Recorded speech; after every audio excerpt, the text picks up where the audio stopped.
we saw, weeks ago. When you heard Uncle Sam, issue or answer the challenge that the enforcer laid out about having the gang warfare match at Pandemonium. As he will bring the Filmo and the Taxman to war at Pandemonium. Then also Uncle Sam dropped a huge bombshell and said that the fourth man in this will be the franchise player. We've seen the promos of Pandemonium. We've seen those serious promos that we saw in this part will be a part of this year's Pandemonium. We weren't sure how, if he would be part of a match, if he would be a guest host, or if he would just be there doing some type of involvement. But I guess Uncle Sam will be the fourth man representing Big Red Twin. But here's the thing, folks. You all remember what the franchise player represents. And one of the last things that we support is guys like Uncle Sam, Filmo, and the freaking Taxman. So it's like practically propaganda, absolute bullshit. If people really believe that Big Brother will really ensnare the franchise player. My personal opinion is propaganda. I think there's all this kind of set you the fans and fool us all like Uncle Sam is known to doing.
Look at this, the enforcer going after Uncle Sam here. And so much for not having any type of physicality whatsoever, but then again, he's the enforcer. He can make and change and break his own rules if he wants. So look at this. We see this move, we're going to see this move in a long-ass time since Pandemonium 10. Oh, sit your ass down, Uncle Sam. Well, that's when we first saw him issue that huge move back at Pandemonium when Uncle Sam made his first appearance here in UWA. I'll show you a replay of that huge spine buster. And of course, led to this maneuver here, to sit down face buster there. Yeah, folks, this is obviously a huge war at gang warfare. While you believe Uncle Sam or not, if the franchise president is going to be in his corner. One thing's for sure, this gang warfare match, 4-on-4 elimination, anything goes match in the UWA Originals and Big Brother 2.0 is easily going to end this year-long war. And 2, you know it could be possible to be a match of the year candidate indeed. Bodies are going to be left laying, and only one side will be left dominant after this huge grudge will finally settle that Pandemonium.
Trying to get his team badass Jamie behind him and Spike. And of course, those two had a slight history earlier this year. And I guess Fowler and Fuka is trying to get them to work together, eliminate any dissension whatsoever, to work together to take out Fuka's team, consisting of Mitch Waterson and another potential partner.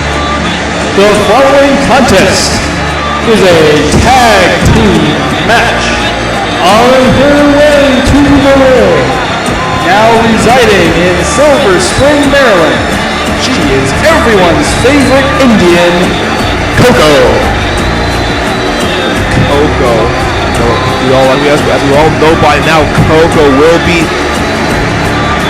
competing with Loca and Ursula Ariano in that huge triple threat match for the Women's Team Championship. Of course, CAW defeating Loca 1-1 back at Love at First Fight, giving her the opportunity to make a stipulation.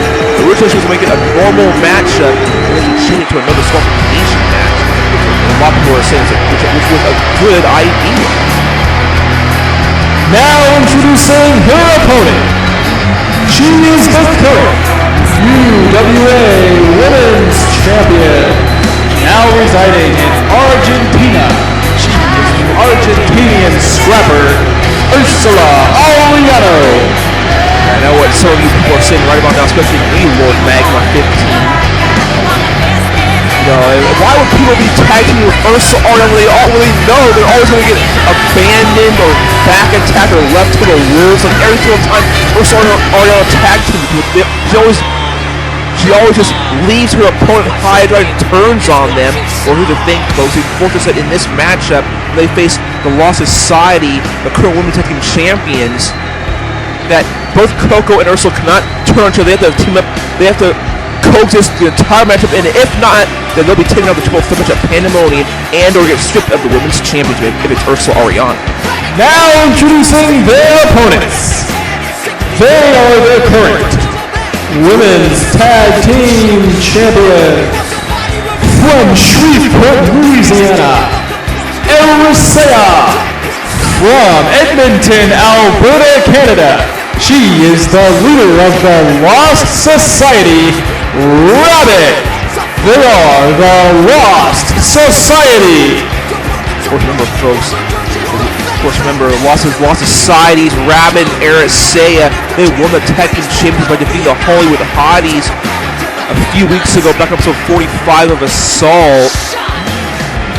And of course, a week later, Athena challenged Lost Societies, Rabbit, and Arisea, the women's tag team champions at Pandemonium.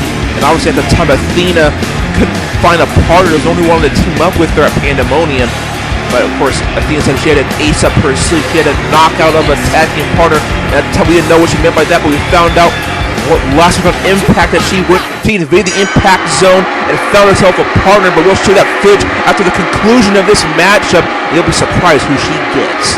And look at this, Ursula on that blind tagging herself in. Obviously, Coco took accepting to negativity, but the look on her face, she didn't like that one bit. Completely unsurprisingly, you saw Ursula Ariano there going for the blind tag, and as you said, Jock, if they can't turn on each other in this match, if that's completely not an option, they're definitely not going to coexist. You can pretty much forget about that. Remember, folks, this is indeed a non-title matchup between Lost Societies, Rabin, Arisea, and Coco and Ursula Ariano. And Coco, unhappy with the first blind tag, does it herself and gets revenge. Man, if Coco and Ursula Ariano want to gain momentum going to Pandemonium, they really need to coexist here tonight. And we all know that people like Coco and Ursula Ariano, they're going for the Women's Championship in the main event at Pandemonium 11 this year. But don't count out Rabbit here tonight, because he's the leader of the Lost Society. And look at this. We see this move before that. Oh, that double-hand choke slam. It's right off the bat on the Coco. I mean, nonchalant cover his pie facing Coco into the mat here. And Ursula didn't even try to break up that pin attempt for some unknown, ungodly reason. When we see when Rabbit made her debut at Square, especially, was absolutely dominating, eliminate Athena. I mean, she pretty much put Black Rose to that flaming table with ease. I mean, and Rabbit Carlisle is all business and all powerful in that ring, and she was able to recruit Arisea back into the Lost Society. I mean, Rabbit is one of the most persuasive people in the entire UWA. I mean, for crying out loud, I mean, she persuaded Egoman and Gunther Wolf to allow her to become the leader of the Lost Society. She even persuaded Arisea, get this folks, she persuaded Arisea to denounce and drop her racist views to come back into the Lost Society. I have to give Rabbit credit. Many people have tried to make Arisea forget about her racist views, and no time has that ever worked. But ever since this newly transformed Arisea, this new attire, this new persona, this new Lost Society, I haven't heard one racist comment out of that woman. Counting our blessings because of that. Yeah, we're going to see a vicious side of Arisea. Indeed, it's not because he's facing two minorities here tonight. It's not because he's facing two non-white entities. It's because she's facing opponents. And obviously, any opponent of the Lost Society, is just going to easily be dealt with in that very ring. And look at this, Coco, that springboard elbow to the face of Arisea there. Look at this. Here comes the Twin Peaks leg drop here. Oh, that's dropping the legs right down on the sternum of Arisea there. Coco trying to build momentum here. Got her up. Setting up, can this possibly be the cliffhanger? DDT, she hit it! She absolutely hit it. Rabbit knocks off Ursula Ariano. Go for the pin here. She just came back in time with no one to help break it up, so of course naturally easily able to break up that pin attempt. And just like I thought here, is that Ursula Ariano has definitely found a hole in this stipulation, and she knows that she can't turn her back. She can't, just walk out of this match. So she's not even gonna try to break up the pin attempts. At least that's what I'm getting out of Ursula Ariano's motives here tonight. We already saw it earlier on when Coco was being pinned by Rabbit early going in this match, and he just stood there, didn't do anything, trying to act like he was gonna stop him, but he totally didn't. I mean, if Coco wasn't able to kick out of that double arm choke slam, that would have been it for the women's champion Ursula Ariano and Coco here tonight.